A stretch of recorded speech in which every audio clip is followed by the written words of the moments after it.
Welcome to the Selling to Corporate podcast, where we're going to be challenging your sales beliefs around selling to corporate organizations and help you increase your bottom line profits every single month. I am Jessica Lorimer, your sales expert and guide in this world of selling to corporate companies, skyrocketing your company sales and making the impact that you really want in the world. Now, don't forget, if you do enjoy the show today, please do head over to iTunes and leave us a review. But enjoy this episode, and I am really looking forward to sharing some epic sales wisdom with you.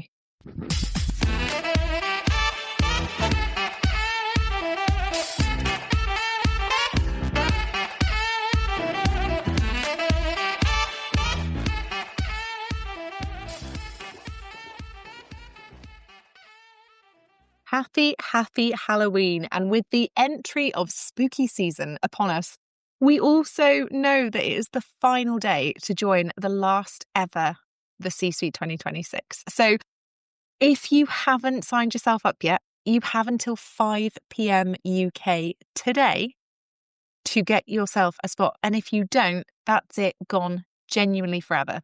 And there aren't no ifs, no buts, no tech issues, no weird extended timer deadlines or any other things that you might often see in the online space. This literally is it. And people keep asking me. I've had lots of lovely conversations over the last few weeks with people who've said, is it really it though, Jess? And honestly, it really, really is. And that's not because I don't love the C-suite. I've been saying to a lot of people over the last few weeks that I know I'm going to run next year and it's going to be absolutely incredible. The support that we've got lined up, the activities that we've got lined up, the in-person training that I've got planned. It's all going to be so exciting and so fun and get people such epic results that I know December 2026, I'm going to be sat here like, oh, I wish I hadn't said it was the last one. And I will genuinely it'll probably be one of the only times that I cry in my business, because I'll be like, I've had the best time and I wish I hadn't said it was the last one. But also, it is fully the right time for me and my business to be stopping the C-suite at the end of 2026. And, we talk a lot on the podcast about making the decisions that are right for your business, making the decisions that are right for your sales process from a logical perspective. And so for me, whilst I love the C-suite and I'm so excited about 2026, I also have a commitment to other projects from 2027 that leave me looking at my own time capacity. And it is not possible for me to magic up more time, even though it is the season of witches and fairies. And I was going to list other magical creatures, but I can't think of any. So, let's go with those for now. People also keep asking me what I'm going to do after the C-suite. And honestly, it's not that I'm trading it out for a lifetime of beekeeping just yet. My projects that are coming up in 2027 that are going to need a lot of my time are going to be things like my own corporate consultancy and obviously the Expert Services Directory. And those are both big projects that take up a lot of time, energy and resource. And I want to be able to give those the same time, energy and commitment I've given the C-suite over the last 6 years, soon to be 7 years. So for me, it's not that I will be leaving the sales world to put on my beekeeping suit for good. It is simply that, like I tell all my clients, I am allocating my precious time and resources to projects that deserve that time and energy and that are going to be in big growth phases themselves in those years. So if you are wondering, is she really going to shut it down? It is she. I am she. It is coming from the horse's mouth and I will be shutting it down. So if you don't join the C-suite today, on Friday the 31st of October before 5 p.m, then unfortunately you will miss out for good. So if you do want to go and grab yourself a spot, you can do that by heading over to smartleadercart.com/the-c-suite-2026-live, or you can go across to my website, sellingtocorporates.com, and you can click on the C-suite and you can join from there. Alternatively, there is actually a link in the show notes, which I realise as I've babbled on about this for 3 minutes, I could have just given you that. But hey, we are, as they say, where we are. And I really want to dig into today's episode. Okay. So let's talk about this honestly, because I'm aware on the day that I'm putting this out as well, there'll be a few of you listening thinking, actually, I do need to make a decision about joining the C-suite. And probably one of the biggest things that you'll be considering is how you can get the most out of the C-suite, right? And so when I was thinking about this episode, I was like, well, the lessons that apply to joining the C-suite and making the most out of it and getting the best results are applicable to any good sales training that you're embarking on.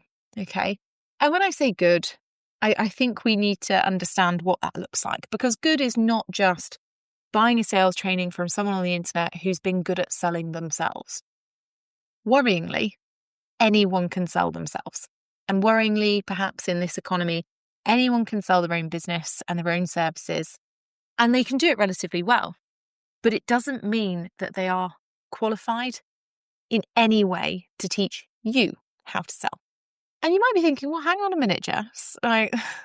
I've seen a lot of really good people on Instagram, on LinkedIn, who are talking about sales, and it sounds really good. And I completely get it. But I'm also saying, please do your due diligence. I've been in sales and sales training for 18 years. I am going for my chartered status, which means I'm actually going to be part of something bigger than just myself in sales. I contribute to research regularly on sales development, sales enablement, and sales environments. I have trained over 30,000 people around the world over the last 10 years. And I regularly consult for big organizations, specifically in the tech and sports environments, to train their salespeople. So when it comes to feeling confident and being qualified and competent to teach sales, I very much am. And I say that from the perspective of somebody who is able to troubleshoot sales processes accurately, who is able to design sales strategies accurately, who is able to give strategic guidance and advice to business owners and to professional salespeople based on their personality, based on their preferred sales approach, based on metrics and data and knowledge of the market to get them their best results. There are people on the internet who literally rocked up onto the internet, a year ago and said, it looks like I can make money being a business coach. Guess I'm going to go and sell that. And that's what they do now. Please, please, please. When we talk about embarking on sales training, we're talking about good sales training. And that means from somebody who's a qualified sales professional, not somebody who's just good at selling their own course, right? Because they are different. And actually, I think one of the interesting things about sales training is, this is a slight segue, the interesting thing about sales training is that I get lots of questions from people who say, how can you guarantee it will work for me? And I get that question not only from individuals, but also from organizations who say, how can you guarantee it will work for our salespeople?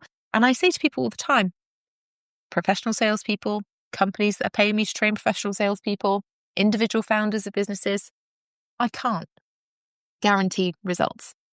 And the reason that I can't guarantee results is because it's totally dependent on the individual and their application of the sales training that they receive. And it's actually down to the three things that I'm talking about today on this episode that would help you maximize any sales training that you do. That also means that if you don't embrace these three things, that you are not likely to get your best results, especially straight out of the gate. Okay? So it's really, really important when people ask me, how can I get the best results? Or can you guarantee, that I'm going to get results? That we're all transparent about what it actually takes to sell. And not just to sell once, but to sell consistently. Because I think that there's a big misnomer with sales training is that you do sales training once and then you know how to sell forever and ever with no further guidance. And that's common in the online business space, but it's not common in professional sales environments. And in professional sales environments, there is a lot of sales training, a lot of sales development, both externally, so from external suppliers like me who come in and do training and development, but also internally, where professional salespeople are learning at desk every single day from people who are more successful salespeople than they are. So if you, as a founder or solo business owner, are not regularly embarking on sales training, good sales training, and you're not regularly honing your skills, you are missing a trick. Because unfortunately, the skills and the motivation that it takes you to make your first sale is not necessarily the same as the skills and motivation that you'll need to make your 50th, or to sell your first license training, or to sell your first big retainer, or to sell your first 100K deal, or to sell your 50th lunch and learn because you're so bored of talking about them. Okay? Your sales development is the most critical thing that you need to focus on in your business over time. Because there are clients of mine that I've worked with for many years, and it's not because they're not good at selling. Not at all. It's not because they don't know what I'm going to tell them. Absolutely not at all. But it's because left to their own devices, they are not always able to stay accountable to their sales goals or metrics. They find it difficult and challenging when the market changes because they're not qualified sales experts, so they're not consistently looking at trends and the impacts of that. They find it difficult to switch strategies because they're not testing at the same volume or rate as qualified salespeople will be. So it is not that these people don't know things. It's not they don't have information. It's that over time we do develop bad habits. We do get complacent. We do think we can just take shortcuts. We don't troubleshoot our methods and our processes. And so we start to see our results dip. And I've seen that a lot over 2024 and 2025, where people who've previously been top sellers have had dips, troughs, and complete plateaus in revenue because they weren't able to stay accountable to their sales goals. They weren't moving forward with advancement in sales knowledge and training. They weren't consistently developing their skills. They were just relying on the stuff that they had once learned, and they weren't necessarily applying it in the best way during their new growth period in their business or during that new phase. So when we talk about good sales training, we're not talking about a one and done. And your sales training, whether you buy the C-suite or any other sales program out there, should be based on refreshing your knowledge regularly, and regularly troubleshooting your sales process and regularly making sure that you are practicing core skills, even if you think you're really good at them. One of the things I always say at our C-suite in person days is that, people say to me a lot, "Oh, Jess, you're so good at running sales calls. You're so good at sales role play. You're so good at knowing exactly what to say." And that's not because I'm some kind of miracle genius who, just has a brain that is filled with sales knowledge over the years. It's because I practice all of the time. I practice objection handling with my husband on a Friday night over a glass of wine. I get my godchildren to pretend to be on the end of a cold call. And if I can hold their attention for more than 2 minutes, then, they're 5 and 3.5. I'm really not sure that the 3.5-year-old actually understands what's happening, but she loves holding her little police radio thing and pretending that she's, playing along. I practice my core sales skills against professional salespeople every week and every month, doing role plays with them. It's not something that you are born with as a salesperson. It's a skill that you develop. It's a skill that you continually hone. And that's what good training programs should give you, is that basis to understand where you are now, but also that basis to grow with you. And that's why when you join the C-suite, you get lifetime access to the portal, but you also get access to modules that teach you how to scale, how to step up in your business and take it to those next levels, including understanding if and when you need to hire a salesperson and how you might actually go about that. Because salespeople, good at selling themselves, not always great at doing the job. All right. So that's what we're talking about when we're talking about sales training. And I think it's also important to understand why people even bother embarking on sales training? I think there's a very simple answer behind it, but I think it's something that we all need to embrace, is understanding that if you are not a fully trained anything, so if you're not a fully trained doctor, you shouldn't be giving medical advice. If you are not a fully trained nutritionist, you shouldn't be giving nutritional advice. If you're not a fully trained mechanic, you shouldn't be taking engines out of cars. If you are not a fully trained salesperson, you shouldn't be expecting the strategies that you're giving a bit of a go to work, because you aren't trained yet. You are in a testing phase, an experimentation phase. And so the reason that most people start sales training as an entrepreneur is because they realize that actually they have bigger sales goals that they want to hit than they're currently achieving, or they're not getting the sales result that they want and they want a shortcut to do it. So instead of thinking, I'm just going to spend the next 3 to 5 years in my business getting feast or famine contracts from corporate companies because I don't want to learn how to develop my pipeline, or I don't want to invest in understanding how I can generate better qualified leads, or I don't want to spend time practicing sales calls. People who embark on sales training think, I want the shortcut. I don't want to spend the 3 to 5 years doing things wrong. I want to get it right from the beginning, or at least right from where I am now.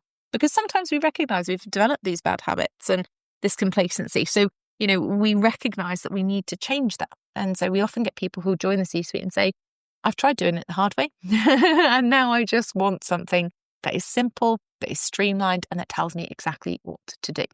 So when we think about why people embark on sales training, because they know that they're not fully trained salespeople, because they know that they've got bigger goals that they want to hit that they're not currently achieving, or because they're not getting the sales results that they want, we also have to think practically as business owners about sales training and whether the right sales training is a good investment.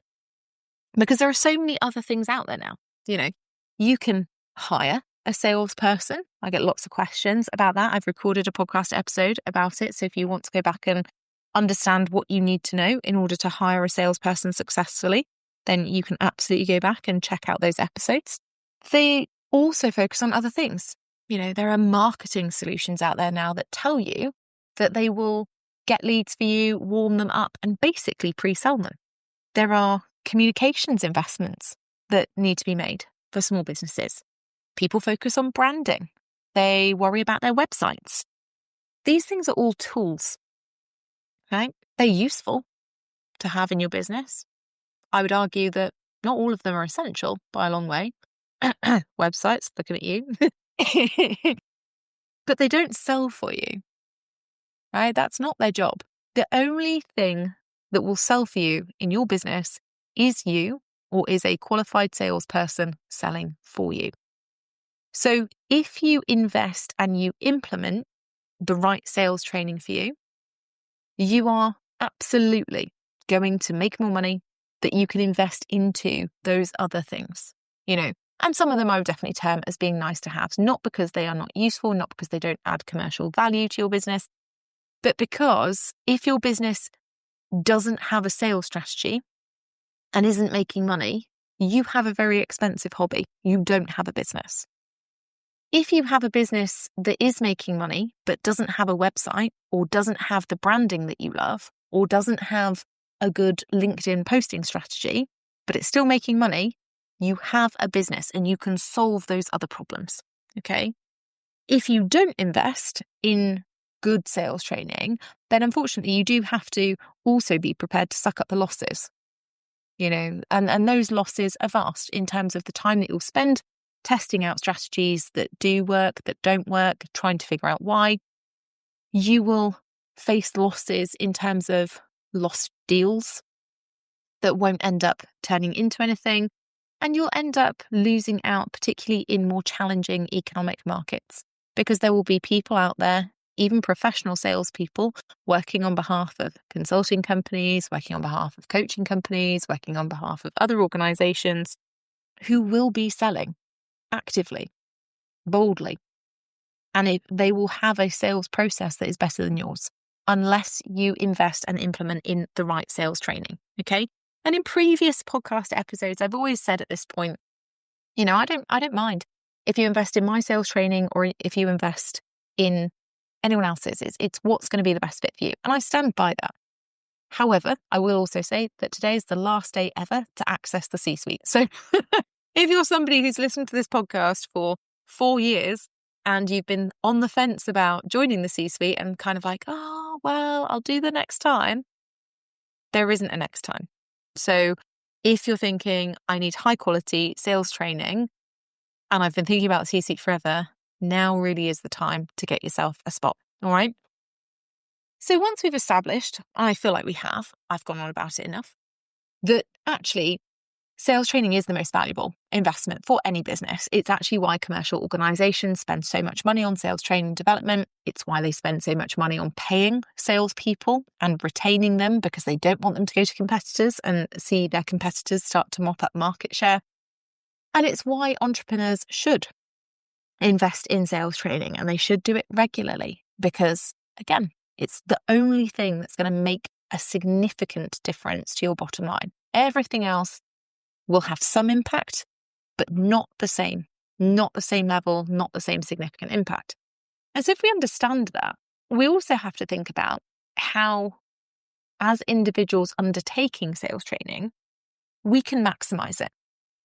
And again, I'm going to take you back to that question I get a lot when I talk to people about the C-suite or any kind of sales training, which is, how can you guarantee me it'll work? And I say to people all the time, I can only guarantee you that the strategies that I teach, the techniques that I teach, the templates that I have tested extensively work. I can only guarantee you that when they are used effectively, when advice and guidance is used effectively, it works. And that I have put together, to my knowledge, the very, very best in terms of strategy, templates and techniques to support small business owners to sell their services to corporate clients. That's all I can promise. That I did my part, that I did the extensive testing, that we've seen this huge success rate from clients who've implemented and seen their entire return investment back within a 6-month period, that we have done our due diligence to make sure that we spot market trends and changes and create and adapt strategies where necessary. The one thing I don't have control over as a sales trainer is what you do. And I think that the question that maybe people should be asking themselves is, if I invest in sales training, how am I going to maximize that investment?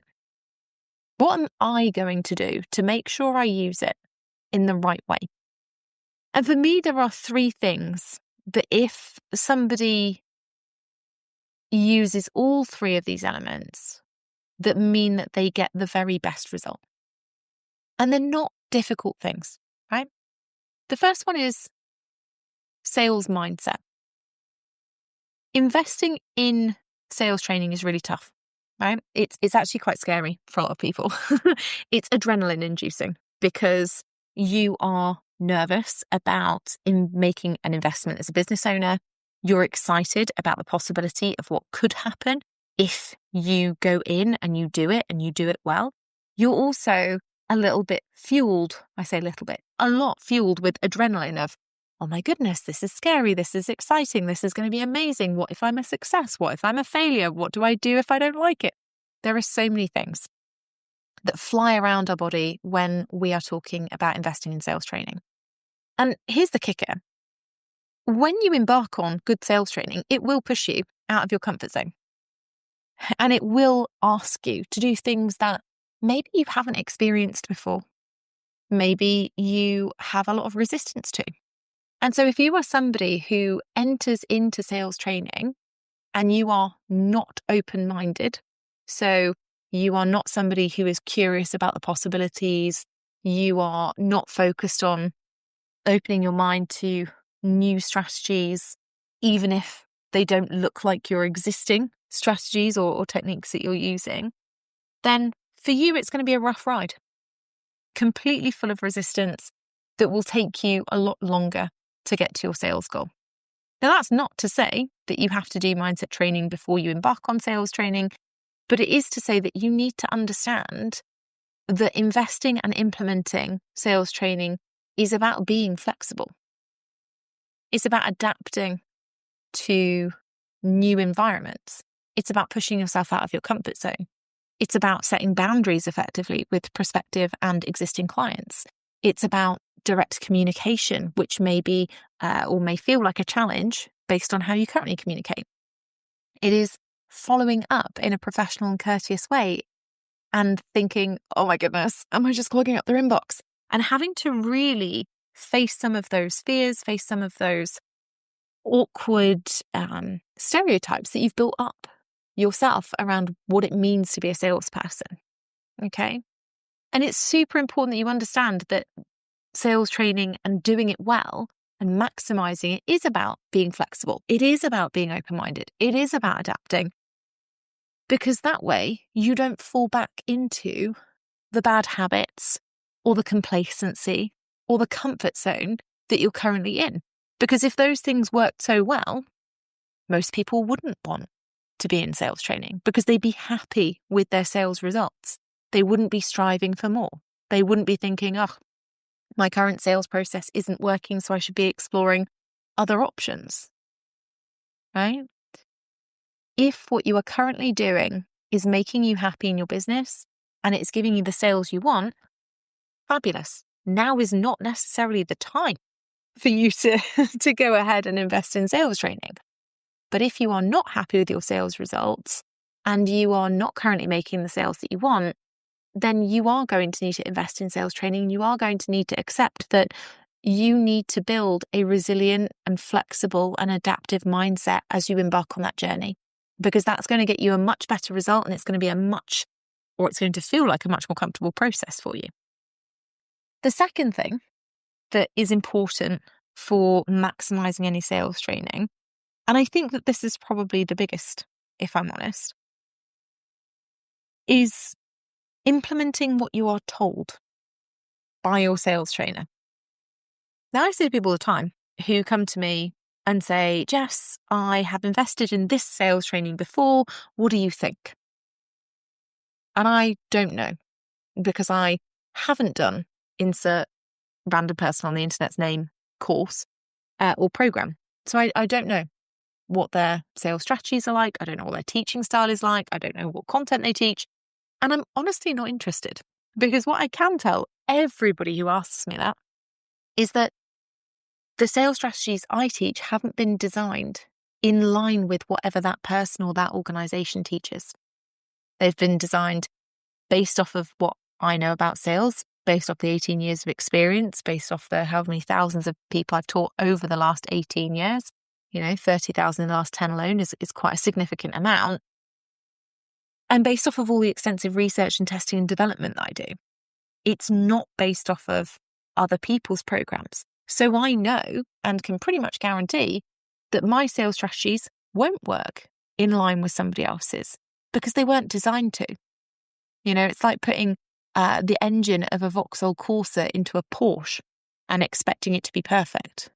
It likely won't, because it wasn't designed for that purpose.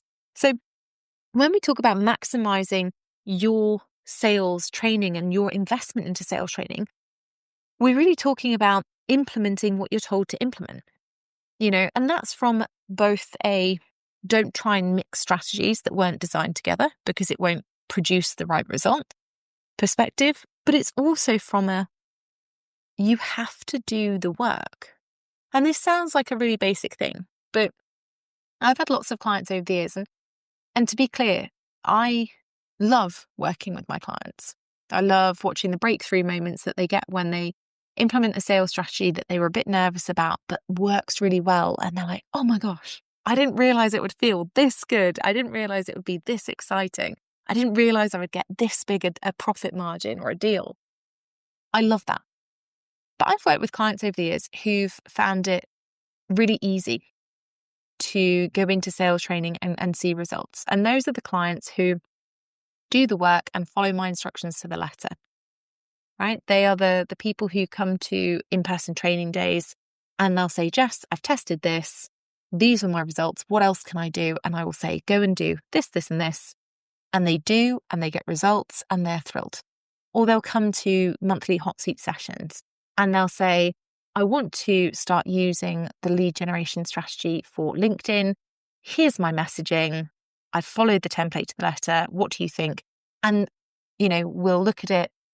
It will work. They'll get sales calls booked. It'll be really steady. It'll feel good. Or the people who run sales calls, using the structure that I teach and asking the right questions and being able to consultatively push back on objections. Those are the people that implement to the letter and they get the quickest and, for them, most comfortable results because they are just following the strategy. And then I get other clients that it takes them longer. Not because they're not using the exact same strategy, not because they're not using the exact same templates, but because they don't follow instructions to the letter. They feel uncomfortable with learning those new skills. They are a little bit reticent to follow the instructions because they worry that it might not work. So they don't send it as in the time frame that they're supposed to, or they slightly tweak the template and think it won't cause any problems. They don't ask all the questions on sales calls because they're just not sure they really need to. And then they struggle as a result to write proposals. There's no difference to the strategy that they're using. There's no difference to the templates. There's no difference to the community that they're part of. There's no difference to the guidance and advice that I'll give them. But because they don't implement to the letter, they find it more difficult to troubleshoot their results. They don't get the metrics that they expect. They don't see the results that they expect in the time frame. And I think that that's something we really have to acknowledge when it comes to how do you maximize your sales training investment. It is knowing that you might initially be uncomfortable with new skills. You might initially feel a little bit nervous or a little bit, oh my gosh, this is new. This is really stretching me and my comfort zone about embarking on sales activities that you're taught. But knowing that when you do implement the letter, you are going to see wins quicker. You are going to spend less time in your self-doubt mode, and you'll spend less time having to rework things as you go if you've implemented the letter. If you are somebody who doesn't, and you spend all of your time questioning constantly the strategy, tweaking things when they've been set out in a way that's been tested and proven, and spending lots of time in self-doubt and, oh gosh, it's not going to work for me. There's no way I can do this. It's all right for everybody else because they've got X, Y, and Z that makes it easier. That journey to maximizing your sales training investment is going to be longer. It's going to be more complicated, and you are going to be more frustrated. You will also have much more self-doubt about the whole process because you won't see wins quickly, and you'll be surrounded by people who potentially are, right? And it's really frustrating to be surrounded by people who are doing well and who are booking calls and who are making money and who are signing big deals when you're not, especially when you could flip the switch and be like, right, okay, I'm just going to do everything to the letter and see what happens. But that requires trust, and it requires that mindset piece that we've talked about, that ability to be flexible, to be adaptive, to be resilient. That's really, really important. And these two things combined, mindset and implementing what you're told, they will really set you in good stead to get the quickest results that you can from your sales training. And they will also help make the process feel a lot more comfortable. You will spend a lot less time in that self-doubt space and a lot more time seeing progress, seeing those wins, seeing that excitement that you generate when you're starting to build those relationships and build those sales. And the final thing is actually it actually happens before you embark on sales training. So when we talk about mindset and implementation, we're talking about the things that you need to do to maximize sales training once you've started it. One of the most important things that you can do to maximize your sales training is to invest in the right sales training. You know, I don't know how many times that I can say in this podcast episode alone, let alone the entire back catalogue of the Selling to Corporate podcast. Don't invest in what's popular. Right? Don't invest in the popular courses on the internet that will teach you how to have a perfect Instagram grid if you're selling to corporates, because you don't need Instagram to sell to corporates. Don't invest in the things that are popular that teach you how to create a TikTok channel or, how to create thousands of posts in 6 minutes using AI, because you don't need those things to sell to companies. Instead, you need to invest in the things that will actually get you a result. All right.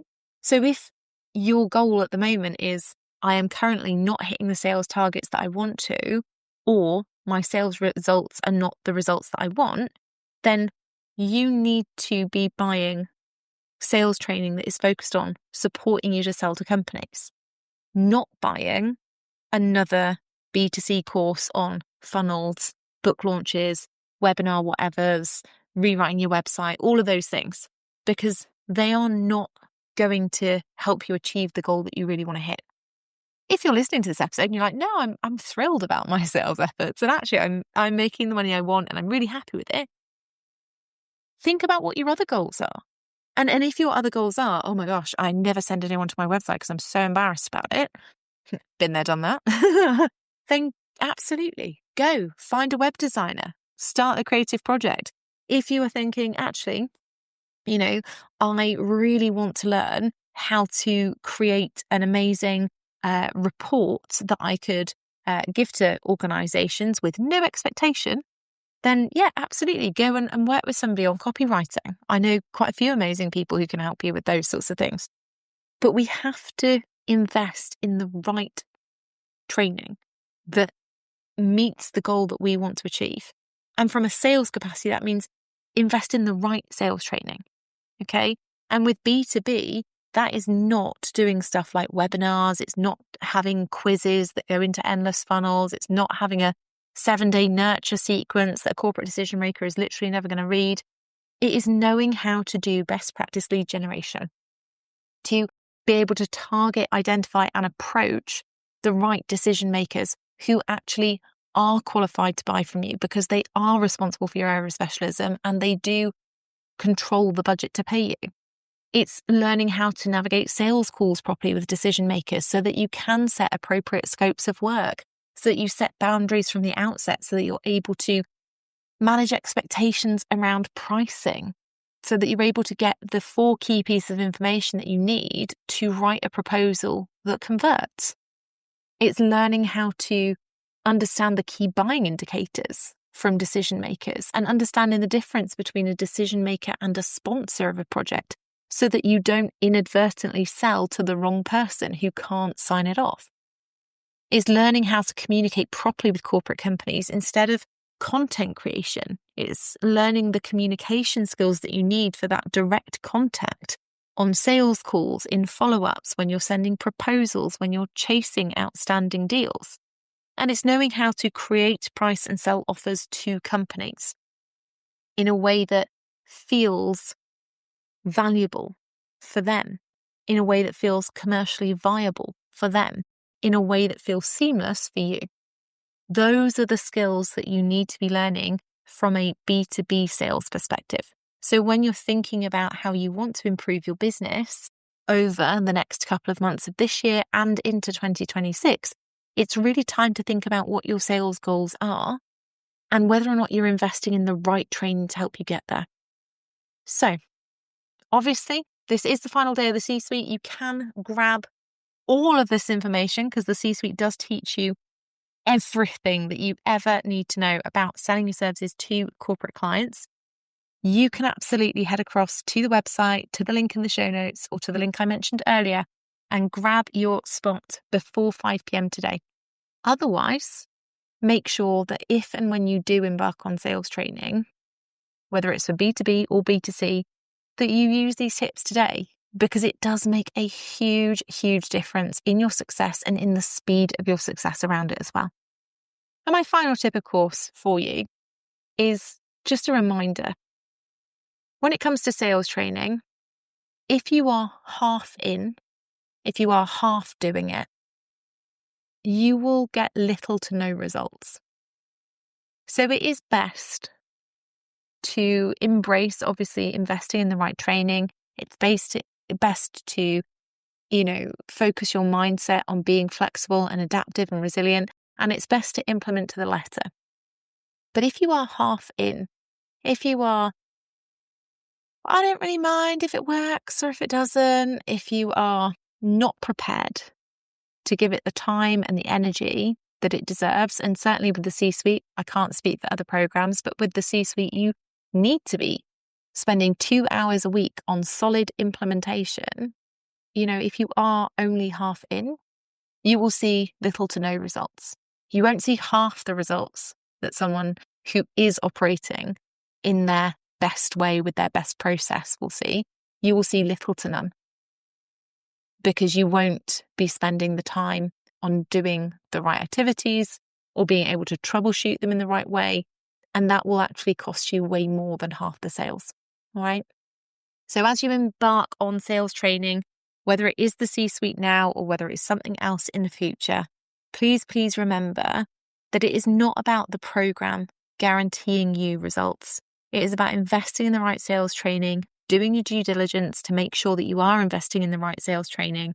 It's about making sure that you understand it is going to be a journey outside of your comfort zone and monitoring your mindset to stay flexible, to stay adaptive, to be resilient. And most importantly, it's about implementing exactly as you've been told so that you are following the right strategy in the right speed and getting your best results. I will see you in November when we are officially into our winter episodes. And I'm going to be giving you some examples of the work that I've done this year with corporate clients and some of the insights that I've gleaned from professional salespeople about where the market is going, which I'm really excited about because it is surprisingly positive if you're putting that best practice process in place. I'll see you in the next episode.